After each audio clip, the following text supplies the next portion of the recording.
नमस्कार, न्यूज की पाठशाला में आप सभी का स्वागत है। मैं हूं सुशांत सिन्हा। ये वो पाठशाला है जहां सबकी क्लास लगती है। खबर का हर चैप्टर विस्तार से खुलता है, इतने विस्तार से कि खबर के मास्टर होकर आप निकलते हैं और कोई आपको घुमा नहीं सकता। आप डिबेट करेंगे तो फेल नहीं होंगे। और ये न्यूज का इकलौता फैमिली शो है, क्योंकि खबर उस अंदाज में है कि आपको क्या, आपके बच्चों को भी समझ में आएगी। लेकिन पाठशाला की शुरुआत सबसे पहले अटेंडेंस के साथ। अब मेरी अटेंडेंस पिछले हफ्ते थोड़ी कम थी क्योंकि मैं छुट्टी पर था, लेकिन अब फुल रहेगी। तो पाठशाला में पहले अटेंडेंस और फिर आज की पाठशाला।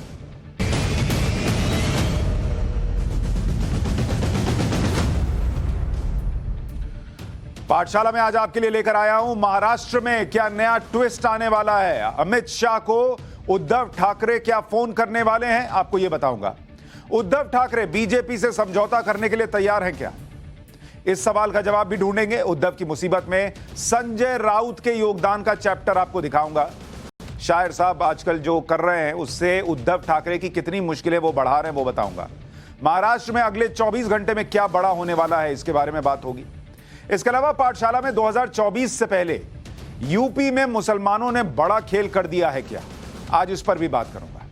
लेकिन पहले पाठशाला की शुरुआत महाराष्ट्र के चैप्टर में, जिसमें यह सवाल उठ रहे हैं कि क्या उद्धव ठाकरे अमित शाह को फोन करने वाले हैं।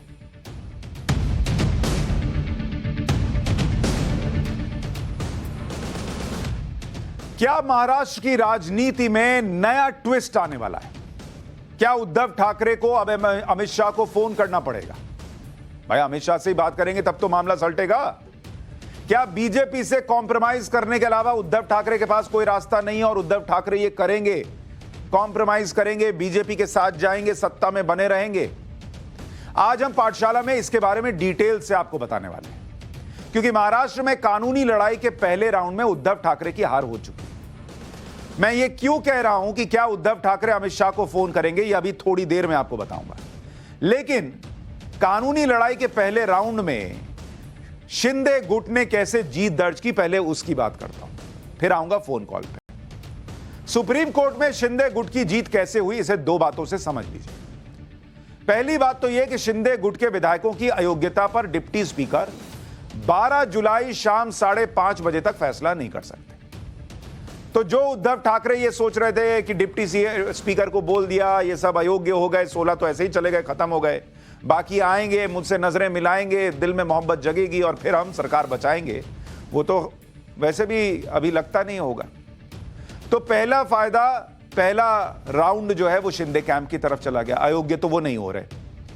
दूसरा, शिंदे गुट के उन सभी 39 विधायकों और उनके परिवारों को सुरक्षा देने के निर्देश सुप्रीम कोर्ट ने दे दिए, जिन विधायकों को धमकी दी जा रही थी। राज्यपाल ने सुरक्षा दी थी 16 विधायकों को, जिन पर था कि अयोग्य करार दे दिए जाएंगे। सिक्योरिटी मिल गई उनको। लेकिन संजय राउत तो बातें बड़ी बड़ी करते हैं, और जिस तरीके की बातें आजकल चल रही हैं, कहा जा रहा था कि विधायक को सिक्योरिटी मिलती है, उनके परिवार को थोड़ी सिक्योरिटी मिलती है। मतलब परिवार के नाम पे डराओ और बुलाओ और फिर कराओ काम अपना। सुप्रीम कोर्ट ने कह दिया कि इन 39 विधायकों के परिवार को भी कोई नहीं छुएगा। अब कर लीजिए, जो धमका रहे थे वही अब जाकर सिक्योरिटी देंगे कि कोई दिक्कत तो नहीं है, सब ठीक है ना। नहीं देंगे तो फिर सुप्रीम कोर्ट में सुनेंगे। सुप्रीम कोर्ट के आज के आदेश के बाद एक मायना इसका यह भी निकाला जा रहा है कि महाराष्ट्र में फ्लोर टेस्ट की रुकावट दूर हो गई, क्योंकि सुप्रीम कोर्ट ने विधायकों को अयोग्य करार देने से अभी के लिए रोक दिया। सबको नोटिस देकर जवाब मांग लिया, महाराष्ट्र सरकार से, केंद्र की सरकार से, महाराष्ट्र पुलिस, सबसे मांग लिया। लेकिन फ्लोर टेस्ट नहीं होगा, यह सुप्रीम कोर्ट ने नहीं कहा। इसका मतलब 12 जुलाई के पहले पहले फ्लोर टेस्ट तो हो सकता है। अब अगर 12 जुलाई से पहले फ्लोर टेस्ट हो जाए, यानी विधानसभा के अंदर बहुमत साबित करने के लिए कह दिया जाए, तो क्या होगा पहले यह समझिए, फिर अमित शाह के फोन पर आऊंगा। देखिए, फ्लोर टेस्ट सबसे इंपॉर्टेंट है।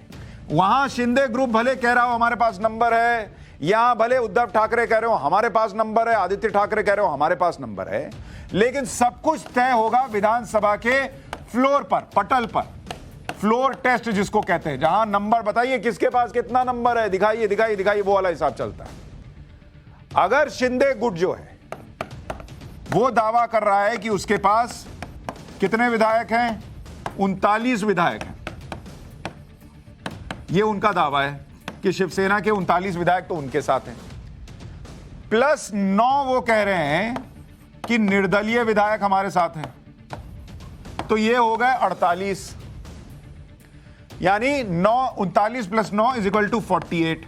ये नंबर तो सीधा सीधा उद्धव सरकार के खिलाफ चला जाता है अगर यही सारे आकर कहते हैं नहीं भैया उद्धव ठाकरे नहीं चाहिए, इनकी सरकार नहीं चाहिए। अभी उद्धव गठबंधन के पास क्या नंबर है? उद्धव गठबंधन के पास यानी एनसीपी, कांग्रेस और शिवसेना को मिला दीजिए तो इनके पास है 169 टोटल, और अगर ये 48 आप घटा देंगे तो इनके पास घटकर कितने बच जाएंगे? 121। और बहुमत का आंकड़ा कितना है? बहुमत का आंकड़ा बैठता है 144 पर, यानी करीब करीब 23 विधायक कम पड़ेंगे उद्धव सरकार को बचने के लिए। अब ये 23 विधायक कहां से आएंगे? तो अगर फ्लोर टेस्ट हो गया इस 12 जुलाई के पहले और ये विधायक वापस आ गए और जो ये कह रहे हैं कि उद्धव सरकार के साथ नहीं जाएंगे, तो उद्धव ठाकरे की सरकार गिरना 100% तय। अगर इसी स्थिति को देखकर बीजेपी ने भी अब अपने पत्ते खोलने शुरू कर दिए। सुप्रीम कोर्ट के आज के आदेश के बाद बीजेपी की भी एक बड़ी मीटिंग हुई। सूत्र बता रहे हैं कि देवेंद्र फडणवीस के घर में मीटिंग हुई। इसमें महाराष्ट्र बीजेपी के अध्यक्ष चंद्रकांत पाटिल थे, गिरीश महाजन थे, पंकजा मुंडे थी।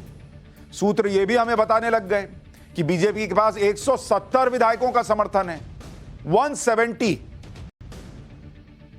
यह भी दावा किया गया कि एकनाथ शिंदे को अलग थलग करने के लिए उद्धव गुट ने बीजेपी से सुलह की कोशिश की थी। मुंबई के सभी बीजेपी कार्यकर्ता को एयरपोर्ट पहुंचने की तैयारी रखने का निर्देश दिया गया है। एयरपोर्ट कब पहुंचना है यह समय पर बताया जाएगा। मतलब बीजेपी कोशिश यह कर रही है कि फ्लोर टेस्ट हो जाए और फ्लोर टेस्ट के लिए जो विधायक आए उनको तो सिक्योरिटी मिले ही, वहां बीजेपी के इतने कार्यकर्ता खड़े हो जाएं कि वहां शिवसेना सड़क पर जो लड़ाई लड़ने की बात है वो कर ही ना पाए। सबको लाइन बना कर ले आओ और फ्लोर टेस्ट करा लो, हो गया मामला सेट। और अब चूंकि बीजेपी बोलने लग गई तो समझिए कि फ्लोर टेस्ट के चांसेस हैं, क्योंकि अभी तक बीजेपी, चूंकि अजीत पवार मामले में ऐसा इनका जला था हाथ कि रोके हुए थे कि जब तक सेट ना हो जाए, दिख ना जाए कि कितने लोग हैं, तब तक कुछ बोलना नहीं है। डिबेट में बीजेपी का गेस्ट बुलाइए, आता ही नहीं, भेजते ही नहीं, कहते हम नहीं भेजेंगे। खैर मैं तो वैसे भी नेताओं को नहीं बुलाता हूं, दूसरे डिबेट में कह रहा हूं, नहीं भेज रहे। अब बोलने लगे, मतलब अब धीरे धीरे फ्लोर टेस्ट नजदीक आ रहा है और नंबर है, ये भी इनको लगने लगा है। इसी वजह से उद्धव गुट के अंदर बेचैनी है। इसे आप इस तरह से समझिए कि कल तक जो लोग बागी विधायकों को धमका रहे थे, धमका ही ना रहे थे, संजय राउत क्या कर रहे थे? ये कह रहे थे कि कब तक रहोगे गुवाहाटी में, आना ही पड़ेगा चौपाटी में। वो लोग अब कहने लगे हैं कि बागी विधायकों में कुछ अब भी संपर्क में है।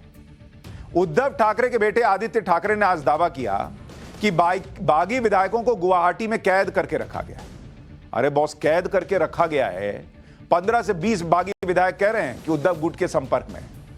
तो पहले तो मुख्यमंत्री का इस्तीफा इसी बात पर हो जाना चाहिए कि 30-40 विधायक किडनैप हो जा रहे हैं। 30-40 विधायक किडनैप हो जा रहे हैं। उस राज्य में क्या कानून व्यवस्था होगी आप सोचिए। जब विधायक किडनैप हो जा रहा है जिसके साथ पुलिस रहती है, तो पब्लिक तो खुले में किडनैप हो जाएगी आराम से। तो ऐसे राज्य सरकार में जहां पर ऐसी कानून व्यवस्था है, मुख्यमंत्री को तो इसी बात पे इस्तीफा दे देना चाहिए कि 40 विधायक किडनैप हो गए। और 40 विधायक किडनैप हुए और 15 से 20 विधायक वहां फोन पे बात कर रहे हैं, संपर्क में। कैसी किडनैपिंग हुई है भाई? ढंग से नहीं हुई है इसका मतलब। और यहां से किडनैपिंग हुई, चलिए समझ में आता है। रोज सुनने में आता है दो लोग और निकल के चले गए, 2 लोग और निकल के चले गए। ये कैसी किडनैपिंग है? वहां से किडनैप हुए लोग क्या बता रहे हैं फोन पर कि लोगों का मन कर रहा है कि let's go and get kidnapped. उनका भी मन कर रहा है हम भी किडनैप हो जाएं। ऐसे कुछ लोग तो मजाक में सोशल मीडिया पे ये भी कह रहे हैं कि लास्ट में उद्धव ठाकरे और आदित्य ठाकरे किडनैप होने से खाली ना रह जाएं। संजय राउत तो सांसद हैं, बाकी सब अपनी मर्जी से जाके किडनैप ना हो जाएं। आओ किडनैप करो। सुप्रीम कोर्ट में पहले राउंड की जीत के बाद आज शिंदे गुट में जश्न का माहौल था। सूत्रों के मुताबिक शिंदे गुट कल गवर्नर से संपर्क कर सकता है, एकनाथ शिंदे फ्लोर टेस्ट की मांग कर सकते हैं, जो मैं आपसे कह रहा था। इस बारे में वकीलों से राय ली जा रही है। अब इस मामले में क्या क्या हो सकता है, क्या क्या संभावनाएं हैं, वो जरा समझिए, फिर आऊंगा फोन कॉल पे। संभावना क्या है? ऑप्शन 1 क्या हो सकता है भाई? कि शिंदे गुट राज्यपाल को सरकार से समर्थन वापसी की चिट्ठी दे दे। समर्थन वापस ले रहे हैं, इसकी चिट्ठी दे दे। अभी हालांकि उन्होंने कह दिया है कि भाई हम महाराष्ट्र में जो एमवीए की सरकार चल रही है उससे बाहर होते हैं, तो ये बोलने में बोल दिया है। अब राज्यपाल को चिट्ठी भी दे दें कि भाई हमको नहीं रहना, और हमारे पास 39 विधायक, हम असली शिवसेना है या नहीं है जो भी, हम 39 लोग तो इनको नहीं दे रहे, तो बात खत्म। तो एक तो चिट्ठी दे दीजिए। ऑप्शन 2 क्या है? ऑप्शन 2 ये है कि राज्यपाल उद्धव सरकार को फ्लोर टेस्ट के लिए कह दें कि भाई अब जब ये लोग चिट्ठी दे रहे हैं तो तुम कैसे बस साबित करोगे कि तुम्हारे पास नंबर है? बोलने से नहीं ना होगा, संजय राउत के कहने से तो नहीं होगा, फ्लोर टेस्ट करो। और तीसरा ऑप्शन यह है कि जो लोग वहां गुवाहाटी में हैं वो 12 जुलाई तक वेट करें, यानी सुप्रीम कोर्ट से क्या फैसला आता है इसका वेट करें और उसके बाद निर्णय हो, तब तक यथास्थिति बनी रहे। तो यह संभावना मुझे कम लग रही है। और चौथी संभावना है कि उद्धव ठाकरे फ्लोर टेस्ट से पहले ही इस्तीफा दे दें, इसके भी चांसेस कम लगते हैं। पांचवी संभावना, उद्धव ठाकरे बीजेपी के साथ चले जाएं। अब यह बीजेपी के साथ जाने वाला मामला कैसे हो सकता है, इस पर चर्चा करता हूं। शिवसेना में एकनाथ शिंदे की बगावत के बाद नंबर अब सीधे तौर पर बीजेपी के पक्ष में दिख रहे हैं। शिंदे गुट का कहना है कि उन्होंने बगावत नहीं की है, बल्कि यह लड़ाई शिवसेना के सेल्फ रेस्पेक्ट की है। शिंदे गुट ने एक चिट्ठी लिखी है। अब सुनिए मैं क्यों कह रहा था कि क्या उद्धव ठाकरे अमित शाह को फोन करेंगे। इस चिट्ठी में शिंदे गुट ने जो चिट्ठी लिखी है थोड़ी देर पहले, इसमें उद्धव ठाकरे से कहा गया है कि वो बीजेपी के साथ गठबंधन करने पर विचार करें। बीजेपी के साथ गठबंधन को ही महाराष्ट्र का जनादेश मिला था। अब आप सोचिए ये कितनी बड़ी बात है कि जो ये चिट्ठी आपके सामने स्क्रीन पर मैंने रख दी। भाई उद्धव ठाकरे के पास ऑप्शन क्या है? उद्धव के ऑप्शन क्या है? एक ऑप्शन ये है कि भाई नंबर हो उनके पास, नंबर उनके पास दिख नहीं रहा है। दूसरा ऑप्शन ये है कि बगावतियों को मिला लो, वो भी हो नहीं रहा। तीसरा ऑप्शन क्या है? वो बीजेपी के साथ चले जाएं। अब जो लोग ये कह रहे थे कि भाई वो उद्धव ठाकरे से नाराज हैं, वो यही कह रहे थे ना कि उद्धव ठाकरे से नाराज हैं, उद्धव ठाकरे ने हिंदुत्व छोड़ दिया, हम इनसे मिलते नहीं थे, हमारी बेइज्जती की, वो अचानक आज सुप्रीम कोर्ट के ये कहने के बाद कि अभी अयोग्य नहीं ठहरा सकते, रुक जाइए, वो कह रहे हैं उद्धव ठाकरे बीजेपी से गठबंधन कर लें तो मामला सुलझ जाएगा। यानी वो उद्धव ठाकरे को संकेत दे रहे हैं कि आप क्या कीजिए बॉस, आप चले जाइए बीजेपी के साथ और हम आ जाएंगे आपके साथ। अब उद्धव ठाकरे अमित शाह को लगाएंगे अगर फोन और थोड़ा सा करेंगे कॉम्प्रोमाइज, तो जो 2.5 साल का वो कहते हैं कि बीजेपी से फॉर्मूला सेट हुआ था, 2.5 साल तो उन्होंने सीएम पद देख लिया। अब अगर वो कॉम्प्रोमाइज कर लें और अमित शाह को फोन लगा लें इस विरोधी गुट की चिट्ठी को देखकर, तो 2.5 साल और सरकार में रह सकते हैं और वो पुरानी दोस्ती भी कायम हो सकती है। तो क्या यह चिट्ठी संकेत है उद्धव ठाकरे के लिए कि सरकार बचानी है तो यह कीजिए? यह बड़ा प्रश्न है।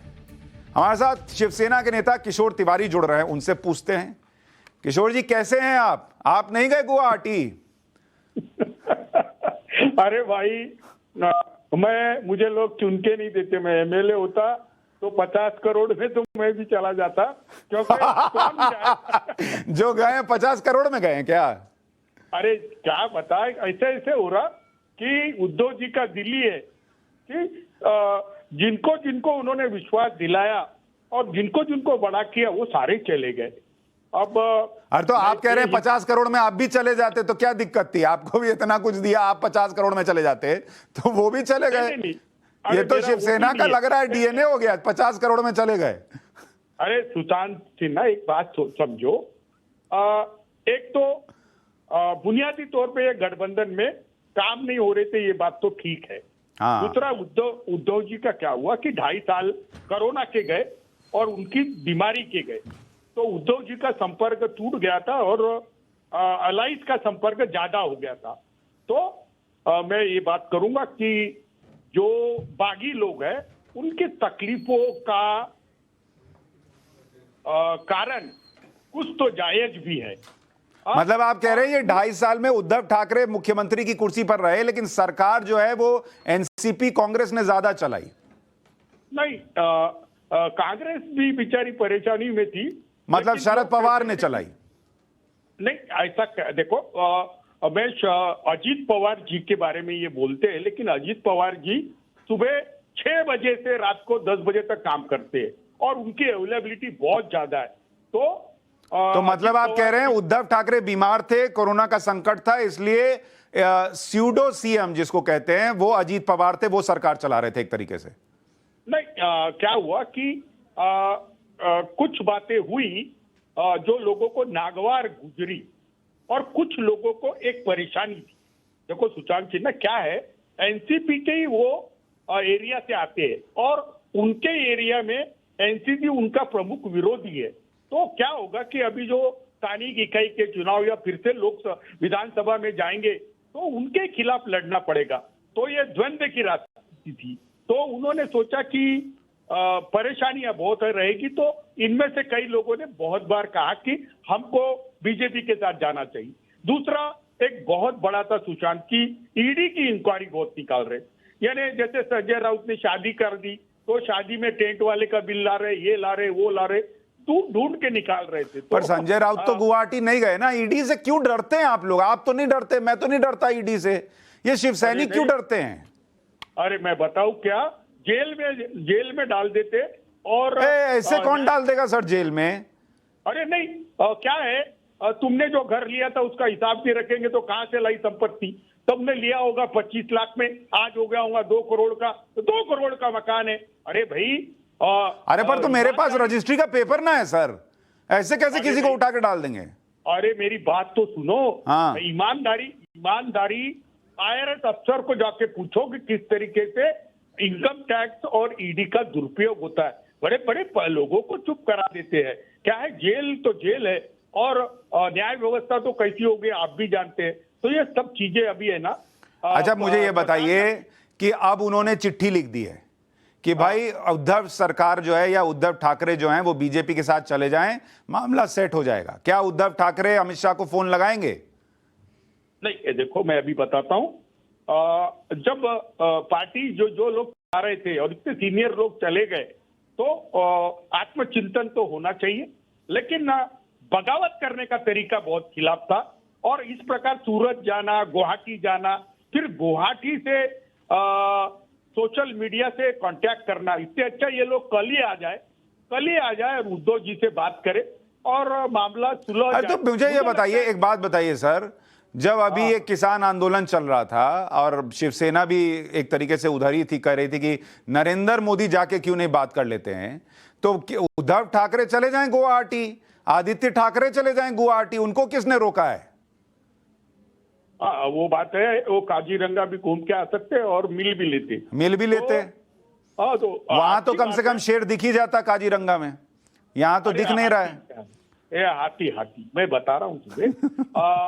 सुशील, मैं बता रहा हूं कि तुम्हारी सलाह बहुत अच्छी लगी। अभी वो कोरोना पॉजिटिव है, जैसे ही निगेटिव हो गए, अभी 5 जुलाई तक तो उन्होंने भी स्टे कोरोना पॉजिटिव रहते हुए भर भीड़ में चले गए घर बदल के सर।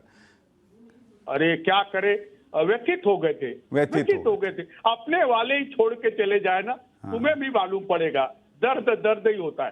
देखिए, तो अपने वाले को तो छोड़ ही रखे थे, आप खुद कह रहे हैं 2.5 साल से किसी से मिल नहीं रहे थे, तो कितना काहे व्यथित हो गए? अरे 2.5 साल से जब मिल ही नहीं रहे थे, संपर्क तोड़ ही दिए थे। सुशांत है ना, तेरी पाठशाला में मेरी क्लास मतलब मैं बोल रहा हूं ना कि संपर्क कम हो गया था और उनको प्रशासन का अनुभव भी कम था। और अच्छा, उद्धव ठाकरे इस्तीफा क्यों नहीं देते हैं? बोलते हैं मुझे सत्ता का मोह नहीं है, लेकिन एकदम लगे पड़े हैं कि कुर्सी छूटनी नहीं चाहिए। ऐसा नहीं है। हम जनता में जाएंगे और तो इस्तीफा देके जाइए। एक मिनट में फ्लोर टेस्ट कराएंगे और फ्लोर टेस्ट में आपको भी पता है सर, नंबर नहीं ना है, आपको पता है सर, आप तो झूठ बोल नहीं पाते हैं, आपके मुंह से झूठ निकलता नहीं है। बोलिए, नंबर नहीं है आपके पास। सुशांत एक बात है,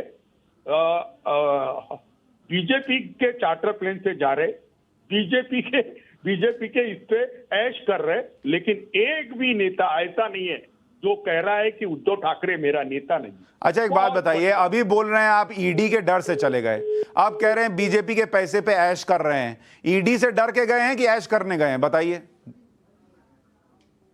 लीजिए, इनका फोन कट गया, मुख्यमंत्री का संपर्क कट जाता है, इनका फोन कट गया। कर सकता हूं, कर लूं। हाँ, फिर से कीजिए, तब तक हम आगे बढ़ते हैं। इनके मुख्यमंत्री पहले नॉट रीचेबल थे, अब ये नॉट रीचेबल हो गए। देखिए, लेकिन बात तय है, इन लोग को सबको समझ में आ रहा है कि मामला गड़बड़ाया हुआ है। आज संजय राउत ये कह रहे हैं कि जिन्हें बगावत करना है वो अपने पिता की तस्वीर लगाकर चुनाव जीते। संजय राउत कह रहे हैं ना कि अपने बाप की फोटो लगाओ, अपने बाप के नाम पर वोट मांगो। सुनिए एक बार जरा उनका बयान सुनिए, फिर आगे बताता हूं। या 40 आमदारांच्या बॉड्या इथे येतील, त्यांना डायरेक्ट सभागृहात पोस्टमॉर्टम मध्ये पाठवू।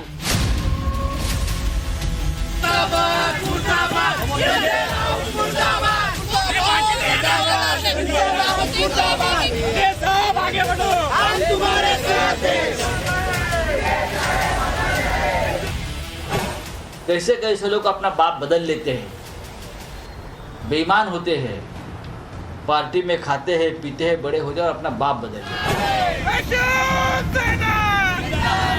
वहाँ बैठ कर क्या हमको सलाह और मार्गदर्शन कर रहे। शिवसैनिक जमीन पर है, हजारों लाखों शिवसैनिक, हमारे एक इशारा का इंतजार है बस।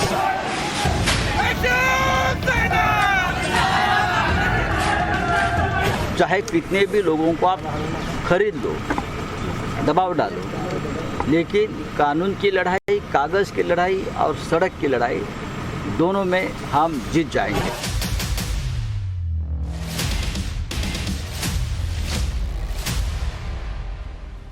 आप छोड़ गए हैं ना, तो अपने बाप का नाम दे दो। सभी ने जो है अपने बाप के नाम पर पार्टी बनाओ और अपने बाप के नाम पर वोट मांगो।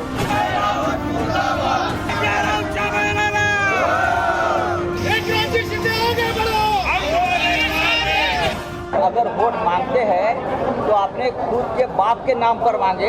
शिवसेना के बाप, हमारे बाप बाला साहब ठाकरे के नाम पर मत मांगने का आपको अधिकार नहीं। संजय राउत दो बातें कह रहे हैं। एक तो कैसे लोग हैं बाप बदल लिए, दूसरा कह रहे हैं कि अपने बाप के नाम पर वोट मांगो, हमारे बाप के नाम पर मत मांगो। लेकिन 2019 में शिवसेना के विधायक प्रधानमंत्री नरेंद्र मोदी की तस्वीर लगा लगाकर उसके भरोसे चुनाव लड़ रहे थे। ये तस्वीरें आपको 2019 की दिखा रहा हूं।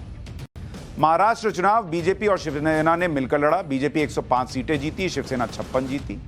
शिवसेना और बीजेपी ने मिलकर चुनाव प्रचार किया। प्रधानमंत्री नरेंद्र मोदी और देवेंद्र फडणवीस के नाम पर वोट मांगे गए। खुद प्रधानमंत्री ने करीब 10 से ज्यादा रैलियां की थी। और अगर आप चुनाव की फोटोज देखेंगे, लोकसभा चुनाव की, उसमें भी नरेंद्र मोदी की भी फोटो लगी है, देवेंद्र फडणवीस की भी फोटो लगी है। तो अब बताइए वो क्या था, किसके नाम पे वोट मांग रहे थे? अभी कह रहे हैं बाप के नाम पे, अपने बाप के नाम पर वोट मांगो। किशोर जी हमारे साथ जुड़े हुए हैं, शिवसेना के नेता। किशोर जी, संजय राउत कहते हैं अपने बाप के नाम पे वोट मांगो। अब मोदी जी की भी फोटो लगा देते थे शिवसेना के कैंडिडेट जो है। मोदी जी से क्या रिश्ता था फिर? अरे भाई, मोदी जी से अभी भी हमारा उनके नेतृत्व में कोई प्रॉब्लम नहीं। हाँ, ये देवेंद्र फडणवीस और इन लोगों से ही परेशानी है, मेरी बात समझ लो। नहीं, आप मेरी बात सुनिए सर।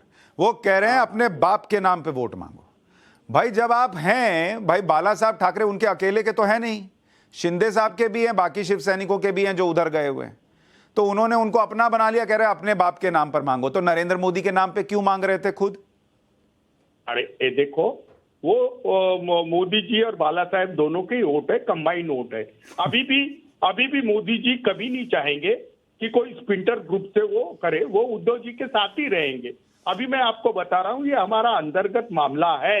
लेकिन एक बात मैं बताता हूं, सम्यक वाणी ये भगवान गौतम बुद्ध ने बोली थी।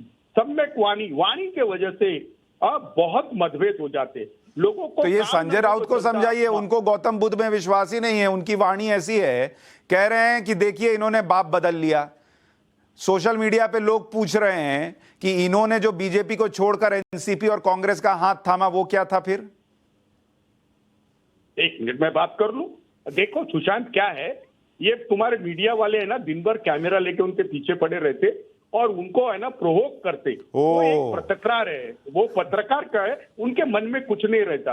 जो लोग गए हैं वो भी तो उनके ही है, हाँ उनके ही मित्र है। और ये बाला साहेब ठाकरे के जमाने से उन्हीं स्टाइल में काम करते हैं। तो संजय राउत के दिल में कुछ नहीं रहता। देखिए आपको भी साफ कितना पूरा- प्रवोक करते हैं हम लोग। आप तो ऐसी भाषा नहीं बोलते ना संजय राउत जैसी। कभी फोन लगाइए, समझाइए उनको कि मीठे मीठे में भी हो जाता है। अरे सुशांत जी, मैं बूढ़ा हो गया हूँ, वो अभी वो जवान है। ओ खून जोर मार रहा है उनका। अच्छा, एक लास्ट चीज बता दीजिए, लास्ट चीज बताइए ईमानदारी से। आपने कहा मोदी जी भी नहीं चाहेंगे कि उद्धव ठाकरे को छोड़कर वो किसी रेबल ग्रुप के साथ जाएं, भले उद्धव ठाकरे मोदी जी को छोड़ के चले जाएं। क्या उद्धव ठाकरे अपने ही लोगों की बात सुनते हुए बीजेपी के साथ जाएंगे? हाँ, मोदी जी पहल कर ले तो हो जाएगा। मैं अभी भी मोदी बोल जी रहा क्यों हूँ। पहल करेंगे भाई? 39 विधायक आपके भागे हुए, मोदी जी क्या पहल करेंगे? अरे सुशांत जी, तुम्हें मालूम नहीं ये पूरा मास्टरमाइंड कौन है, तुम्हें मालूम नहीं? मास्टरमाइंड बीजेपी है। ऐसे कोई अरे तो पहले तो अगर नहीं बीजेपी ऐसे मास्टरमाइंड है तो चार्टर पहल में क्यों बैठ के करेगी जाता उद्धव ठाकरे के साथ जाने के लिए? उनके पास तो ए, नंबर देखो। आ गया। जिसकी सरकार गिर रही है वो पहल करेगा ना सर, फोन करेगा। बहुत अच्छा सवाल। मैं अभी बताता हूँ। उनके पास 50 अपने 52 या 54 भी आ जाए, या दो पिता पुत्र भी इधर रहे, तो एक उद्धव जी काफी है मोदी जी को 24 में प्राइम मिनिस्टर बनने से रोकने के लिए। देखो, मोदी जी कभी रिस्क नहीं लेंगे, कभी रिस्क नहीं लेंगे। ये खेल कैसे हुआ मुझे मालूम है। ईडी की प्रताड़ना और नासिक। अच्छा, मुझे एक बात बताइए किशोर भाई, उद्धव ठाकरे की अपने विधायक सुन नहीं रहे। रोज 2-2, 3-3, 4-4, 1-1, 2-2 करके सब जा रहे हैं गुवाहाटी। ऐसी किडनैपिंग चल रही है, सबको मजा आ रहा है। सब कह रहे हैं किडनैप मी करके सब चले जा रहे हैं। और आप कह रहे हैं वो उद्धव ठाकरे बीजेपी और नरेंद्र मोदी को 2024 में रोक देंगे। क्या है उद्धव ठाकरे में ऐसा? देखो, उद्धव ठाकरे ने ये बता दिया था वो 19 के चुनाव के बाद, जब उनको अकेला छोड़ा था। उद्धव ठाकरे के बगैर बीजेपी महाराष्ट्र में सर्वाइव नहीं हो सकती। और अभी भी ये संकल्प करके बीजेपी जाती है कि एकनाथ शिंदे वाली शिवसेना ओरिजिनल शिवसेना है। तो किशोर भाई आज आप कॉमेडी के मूड में थोड़ा, मुझे ऐसा लग रहा है थोड़ा आप मजा कर रहे हैं। आप किडनैप नहीं हुए हैं तो सोच रहे हैं यही मजा कर लूं। नहीं, ये देखो, किडनैप ऐसा लोग नहीं होता। हाँ, प्लेन आता है, प्लेन जाता है। देखो, इलेक्ट्रिक और इलेक्ट्रॉनिक्स वाले ऑटो है ना, वैसे प्लेन रखे हुए, 4-4 प्लेन रखे हुए। कौन कहां से आ रहा, कौन कहां से जा रहा। अभी है ना, वो दीपक केसरकर हमारे बड़े भाई साहब है, उनके स्पोक्स पर्सन बने हैं। वो बोले कि और 2 लोग निकलने वाले। जैसे निकलते वैसे आप लोग बोलते और एक निकल गया। अरे टाइम्स नाउ ने शाम को तो हमारा एक राहुल पाटिल को निकल गए बोले। बाद में राहुल पाटिल ने खुद के फोन करके बोला, निकला नहीं हूं। निकलूंगा भी नहीं बोला, ऐसा कहाँ बोला। चलिए ठीक है, वक्त ज्यादा नहीं है। मुझे उम्मीद है कि उद्धव ठाकरे समझेंगे कि उनके पास ऑप्शन कितने कम है और आने वाले वक्त में क्या होगा उस पर नजर रहेगी। किशोर जी, बहुत बहुत शुक्रिया हमारे साथ पाठशाला में जुड़ने के लिए आपका। अब ये तस्वीरें आपको दिखा रहा हूं। ये तस्वीरें अप्रैल 27, 2019 की हैं। ये शिवसेना के कैंडिडेट्स हैं। ऊपर नरेंद्र मोदी की फोटो लगी है, देवेंद्र फडणवीस की फोटो लगी है। ये इसलिए नहीं दिखा रहा कि आप देखिए इसमें क्या हुआ, मैं सिर्फ इसलिए दिखा रहा हूं कि संजय राउत आजकल बहुत ताव में रहते हैं। कह रहे हैं कि अपने बाप की पार्टी बनाओ, अपने बाप के नाम पे फोटो लगाकर जो है वो वोट मांगो, अपने बाप के नाम पर वोट मांगो। तो नरेंद्र मोदी और देवेंद्र फडणवीस की फोटो उनके कैंडिडेट क्यों लगा रहे थे भाई? वो कह रहे हैं ना कि उनके बाप है बाला साहब ठाकरे। बाला साहब की तो लगी थी, बाकी की हटा देनी थी। नरेंद्र मोदी और देवेंद्र फडणवीस की फोटो किस लिए लगाए थे? महाराष्ट्र के सियासी विवाद में एक किरदार की बात बहुत जरूरी है और वो नाम है संजय राउत का। आज बागी गुट ने एक लेटर लिखा है जिसमें संजय राउत पर गंभीर आरोप लगाए गए। बागी गुट की तरफ से कहा गया कि जब शिवसेना बीजेपी के साथ गठबंधन में थी तो संजय राउत ने सिलसिलेवार तरीके से बीजेपी और केंद्र की आलोचना करके शिवसेना और बीजेपी में खाई को चौड़ा कर दिया। बागी गुट ने बड़ा आरोप लगाया कि संजय राउत शरद पवार के गले में ताबीज है और शरद पवार के इशारे पर संजय राउत पार्टी को खत्म करने की कोशिश कर रहे हैं। बागी गुट का कहना है कि एनसीपी के बड़े नेता शिवसेना के खिलाफ बंदूक लेकर चलते थे, संजय राउत के कंधे का इस्तेमाल करते थे। संजय राउत पर आरोप है कि वो शरद पवार के इशारे पर शिवसेना को खत्म करने में लगे हुए। मतलब सोशल मीडिया से लेकर हर जगह लोग लिख रहे हैं कि ये संजय राउत हैं जिन्होंने शिवसेना की सुपारी उठा रखी है, एक तरीके से पॉलिटिकल सुपारी। शरद पवार और संजय राउत का कनेक्शन काफी स्ट्रांग भी है। कहा जाता है कि संजय राउत शरद पवार के बहुत खास हैं। खुद संजय राउत ये कह चुके हैं कि वो शरद पवार के आदमी हैं। जब ईडी ने संजय राउत की संपत्ति कुर्क की थी, तब शरद पवार ने दिल्ली जाकर पीएम मोदी से इस बारे में बात भी की थी। संजय राउत इसलिए भी सवालों में हैं क्योंकि वो विधायकों को खुलेआम जानलेवा धमकी दे रहे हैं। संजय राउत ने कहा कि जो 40 लोग वहां हैं वो जिंदा लाशों की तरह हैं। उनके शव जब यहां आएंगे तो हम पोस्टमार्टम के लिए विधानसभा भेजेंगे। भाषा सुनिए जरा। या 40 आमदारांच्या बॉड्या इथे येतील, त्यांना डायरेक्ट सभागृहात पोस्टमार्टम मध्ये पाठवू। या 40 आमदारांच्या बॉड्या इथे येतील, त्यांना डायरेक्ट सभागृहात पोस्टमार्टम मध्ये पाठवू। इस बयान पर विवाद बढ़ा तो संजय राउत ने सफाई दी कि मैंने किसी की आत्मा और भावना को ठेस नहीं पहुंचाई।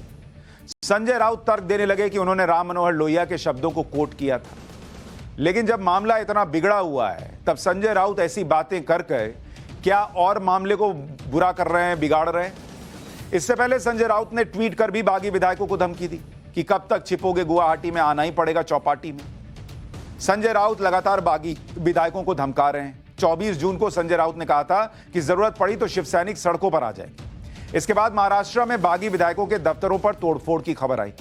कुर्ला में बागी नेता मंगेश कुदलकर के दफ्तर में शिवसेना समर्थकों ने तोड़फोड़ की। एक और बागी एमएलए दिलीप लांडे के दफ्तर पर भी हमला हुआ। महाराष्ट्र में मची खींचतान के बीच संजय राउत को ईडी ने नोटिस भेजा है। उन्हें कल पेश होना है। संजय राउत ने इस पर भी ट्वीट कर दिया कि बाला साहब के शिव सैनिक बड़ी लड़ाई लड़ रहे हैं, यह साजिश हमें रोकने के लिए। ईडी ने चौल लैंड स्कैम में संजय राउत को समन भेजा है। इससे पहले उनकी पत्नी को भी समन किया गया था। ईडी इस मामले में संजय राउत और उनकी पत्नी की प्रॉपर्टी भी कुर्क कर चुकी है। संजय राउत की कहानी बहुत दिलचस्प है। संजय राउत 1980 के दशक में एक मीडिया ग्रुप में सर्कुलेशन और मार्केटिंग डिपार्टमेंट में थे। इसके बाद वो लोकप्रभा नाम की वीकली मैगजीन में क्राइम और पॉलिटिक्स पर लिखने लगे। इससे पहले संजय राउत कार्टून वीकली मार्मिक के लिए भी काम करते थे, जिसे बाल ठाकरे और उनके भाई श्रीकांत ठाकरे ने शुरू किया था। मार्मिक की वजह से संजय राउत बाल ठाकरे और श्रीकांत ठाकरे के संपर्क में आए और श्रीकांत ठाकरे के करीबी लोगों में शामिल हो गए। 1989 में शिवसेना ने सामना अखबार शुरू किया और 92 में इसका एग्जीक्यूटिव एडिटर संजय राउत को बना दिया। 2004 में संजय राउत को पहला बड़ा इनाम मिला जब उन्हें शिवसेना ने पहली बार राज्यसभा भेजा। बीजेपी और शिवसेना की दोस्ती 1989 से थी, लेकिन संजय राउत अक्सर बीजेपी के खिलाफ ही रहते थे। 2014 के बाद से बीजेपी और शिवसेना के खराब हुए रिश्तों का एक कारण संजय राउत और सामना में लिखे लेखों को माना जाता है। शिवसेना के अंदर यह भी माना जाता है कि संजय राउत शरद पवार के बहुत करीबी हैं। संजय राउत ने एक बार 2008 में यह नाकाम कोशिश की थी कि शिवसेना और एनसीपी साथ आ जाए। लेकिन इस वक्त संजय राउत जिस तरीके की भाषा का इस्तेमाल कर रहे हैं, जिस तरीके की बॉडी लैंग्वेज है, जो चीजें वो कर रहे हैं, उससे और प्रश्न उठ रहा है कि क्या संजय राउत ही चाहते हैं कि यह सरकार गिर जाए? क्योंकि एनसीपी राज्य में और मजबूत होती है अगर शिवसेना कमजोर होती है। पाठशाला में उपचुनाव के नतीजों को डिकोड करने का वक्त है और आज आपको बताऊंगा कि क्या यूपी में मुसलमानों ने बड़ा खेल कर दिया है।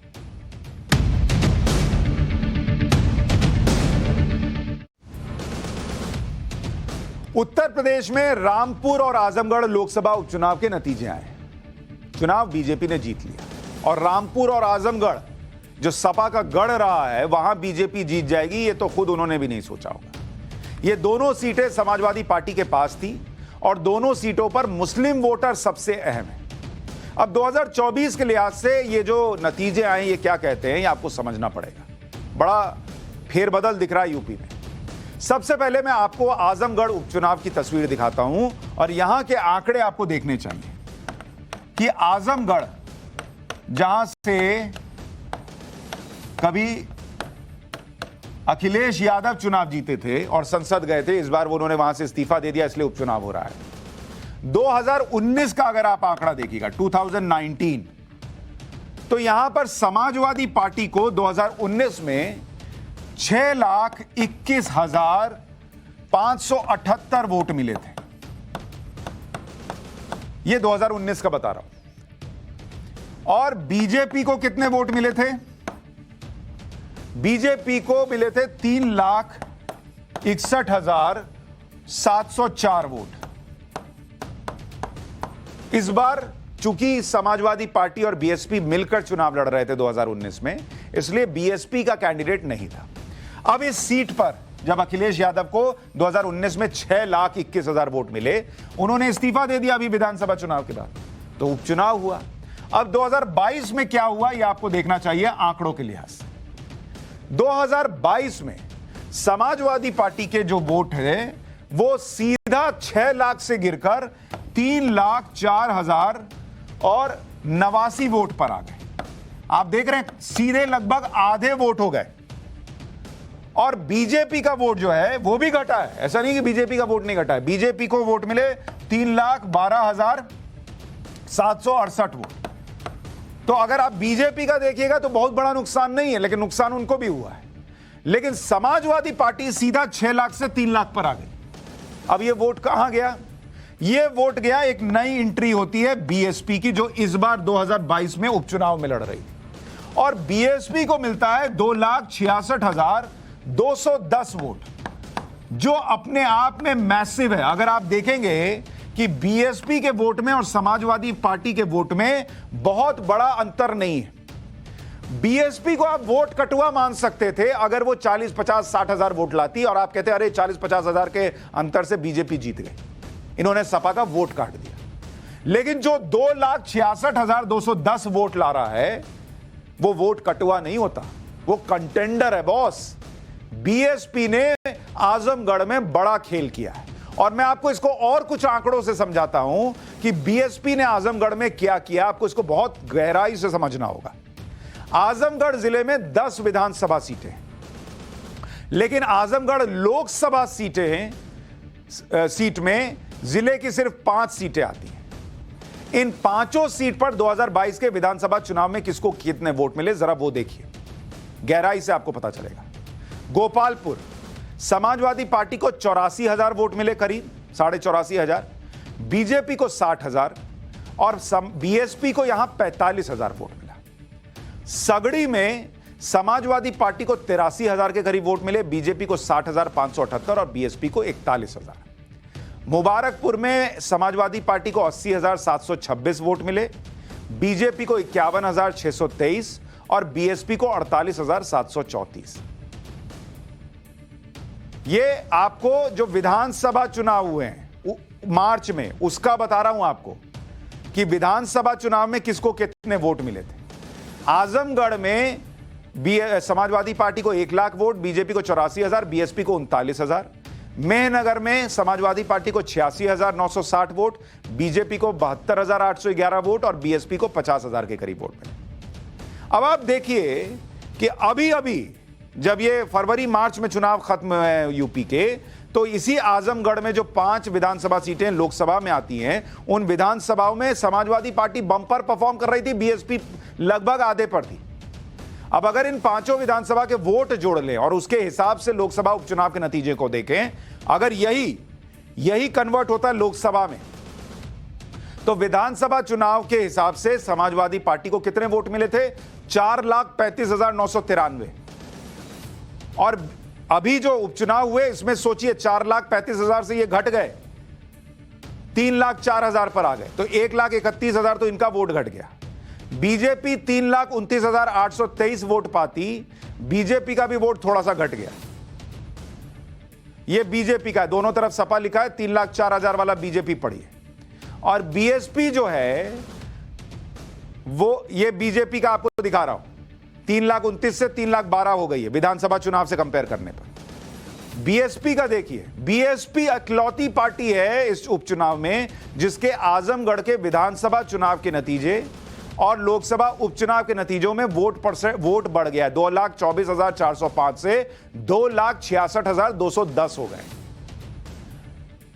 यानी आप देख रहे हैं कितना बड़ा उछाल है बीएसपी के लिए। सपा, बसपा और बीजेपी का वोट घटा है, 1,31,000 वोट सपा के कम हुए और बीएसपी के करीब 42,000 बढ़ गए। एसपी के वोट घटने और बीएसपी के वोट बढ़ने का एक बड़ा फैक्टर मुस्लिम वोट हो सकता है, क्योंकि आजमगढ़ का अगर आप समीकरण देखिएगा, आजमगढ़ का समीकरण क्या कहता है, यहां पर जातीय समीकरण, धार्मिक समीकरण अगर आप देखिएगा तो यहां पर यादव 19% है, जो माना जा सकता है कि भाई चलिए हो सकता है इंटैक्ट रहा हो समाजवादी पार्टी के साथ। लेकिन जो मुस्लिम वोटर हैं, वो मुस्लिम वोटर समाजवादी पार्टी से कहा जा रहा है नाराज चल रहा, अखिलेश यादव से नाराज चल रहा। आपको याद है ना कि अभी आजम खान के करीबी ने कहा था कि इनको तो हमारे शरीर से, हमारे कपड़ों से बदबू आती है। तो वो मुस्लिम वोटर आजमगढ़ में 18% है। कहा यह जा रहा है कि बीएसपी के लिए जो शिफ्ट हुआ है, वोट बढ़ा है, वो इसी मुस्लिम वोट बैंक से आया होगा। दूसरा जो जहां से वोट आ सकता है वो दलित, जो बीएसपी का कोर वोटर रहा है, तो 25% वो है आजमगढ़ में, तो वहां से वोट आ रहा है। गैर यादव ओबीसी जो है, उनका वोट आजमगढ़ के अंदर है 21%। वो मायावती के साथ जा सकता है या गया है, क्योंकि उनके वोट बढ़ रहे हैं। और सवर्ण जो बीजेपी का कोर वोट माना जाता है वो 17% है। तो अगर आप देखेंगे उत्तर प्रदेश के लिहाज से कि मायावती दलित और गैर यादव ओबीसी में तो परफॉर्म करती है उनकी पार्टी, और वो आजमगढ़ में भी दिख रहा है। लेकिन ये जो मुस्लिम वोट बैंक था, जो सपा के साथ सीधे जाता था, वो शिफ्ट हो रहा है किसकी तरफ? बीएसपी की तरफ। क्योंकि उत्तर प्रदेश में मुसलमान अगर सपा से नाराज है और उसको ये लगता है कि ये बीजेपी को नहीं रोक पा रहे, तो वो बीएसपी की तरफ देख रहा है।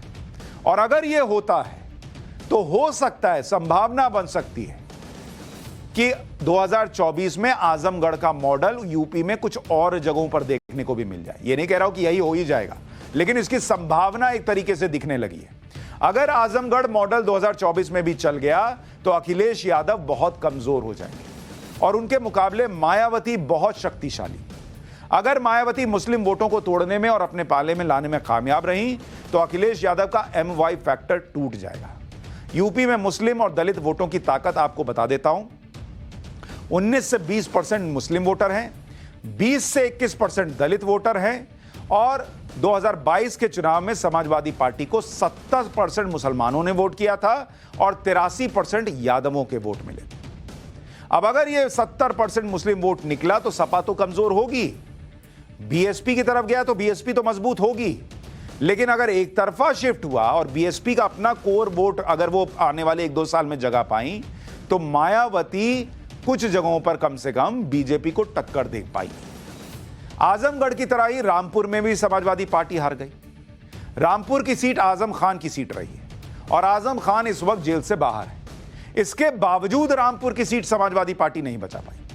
बीजेपी के घनश्याम लोधी को 3,67,397 वोट मिले। सपा के मोहम्मद असीम राजा को 3,25,205 वोट मिले। 2019 के लोकसभा चुनाव में समाजवादी पार्टी और बीएसपी मिलकर चुनाव लड़े थे। तब 5,59,177 वोटों के साथ आजम खान ने चुनाव जीता था। बीजेपी ने जया प्रदा को उतारा था और उन्हें 4,49,180 वोट मिले थे। इस बार समाजवादी पार्टी को बीएसपी का साथ नहीं मिला। इसके अलावा चुनावी मैदान में आजम खान का चेहरा नहीं था। बीएसपी ने हालांकि रामपुर में अपना कैंडिडेट नहीं उतारा, बावजूद इसके समाजवादी पार्टी हार गई। आजमगढ़ और रामपुर दोनों ही सीटें पहले समाजवादी पार्टी के पास थी। दोनों पर बीजेपी की उपचुनाव में जीत बीजेपी के प्रचार की वजह से मानी जा रही है।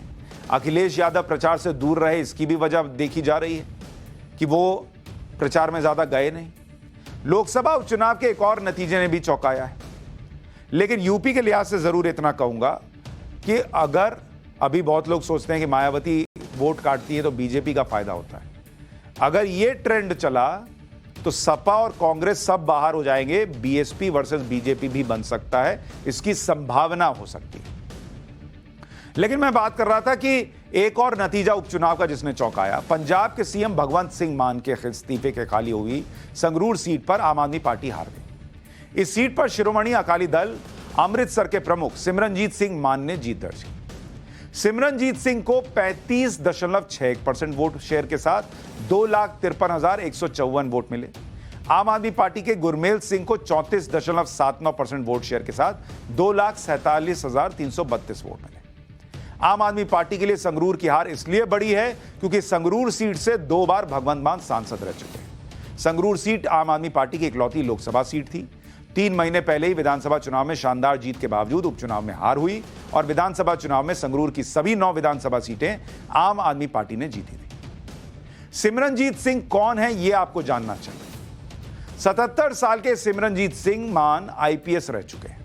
1984 में ऑपरेशन ब्लू स्टार के विरोध में आईपीएस की नौकरी छोड़ दी। उस समय सिमरनजीत सिंह मान फरीदकोट के एसपी थे। 1984 से 1989 तक सिमरनजीत सिंह मान जेल में रहे और जेल में रहते ही 1989 का लोकसभा चुनाव लड़ा। 1989 के लोकसभा चुनाव में वो तरन तारण सीट से 4.5 लाख वोट से जीते, लेकिन कृपाण के बिना संसद भवन में दाखिल होने से इनकार कर दिया और इसी के विरोध में इस्तीफा दे दिया। 1989 के लोकसभा चुनाव में सिमरनजीत सिंह मान के अकाली दल को पंजाब की सबसे ज्यादा 7 सीटों पर जीत मिली। 99 में एक बार फिर वो लोकसभा चुनाव जीते और संगरूर से सांसद बने। 99 के बाद वो कई बार चुनाव लड़े, लेकिन किसी में जीत नहीं मिली। अभी पंजाब के विधानसभा चुनाव में वो आलमगढ़ सीट से हारे थे। उनकी पार्टी पंजाब विधानसभा चुनाव में एक भी सीट नहीं जीत पाई। जीत के बाद टाइम्स नाउ भारत ने सिमरनजीत सिंह से बातचीत की। सिमरनजीत सिंह ने जनरल सिंह भिंडरेवाले को अपनी जीत की वजह बताया। पंजाब की वो पार्टी नहीं थी, उनको पंजाब के साथ कोई तजर्बा ही नहीं था, इस करके उनको बेकार बना दिया। आपने कहा सिद्धू मूसेवाला इनको लेकर वोट हुआ है। ये सन जनरल सिंह भिंडरावाले जो हजारा सिखों को इंडिया की हुकूमत में शहीद करता था, और मूसेवाल साहब ते नवदीप सिंह सिद्धू की शहादत हुई है, उसने ये सारा कुछ किया। तो भिंडरे वाले को जो संत बता रहे हैं, खालिस्तान के समर्थक माने जाते हैं, वो जीतकर संसद पहुंच रहे हैं, ये चिंता की बात है। पाठशाला में अब आखिर में आपको एक दिलचस्प तस्वीर दिखाता हूं, एक्स्ट्रा चैप्टर जो जर्मनी से आई है। इस तस्वीर से आप दुनिया में भारत के रुतबे को समझ पाएंगे। G7 समिट में शामिल होने के लिए प्रधानमंत्री जर्मनी के दौरे पर हैं। वहां से यह तस्वीर आई। G7 समिट की शुरुआत में 7 आर्थिक महाशक्ति देश के नेता एक साथ खड़े थे। इसी दौरान प्रधानमंत्री मोदी कनाडा के प्रधानमंत्री जस्टिन ट्रूडो से बात कर रहे थे। प्रधानमंत्री मोदी से मिलने के लिए पीछे से अमेरिकी राष्ट्रपति जो बाइडेन खुद चलकर आए। रास्ते में बाइडेन को कई नेता मिले, लेकिन वो सीधे पीएम मोदी के पास आए, उनके कंधे पर हाथ रखकर अपनी मौजूदगी का एहसास कराया। पीएम मोदी भी चौंक गए क्योंकि वो पीछे से आए और इस तरीके से हाथ रखा। एक बार पूरी तस्वीर देखिए।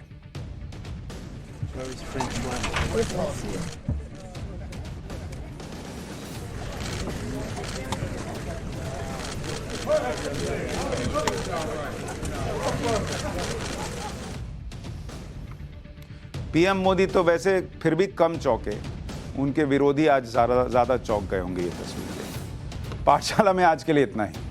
नमस्कार।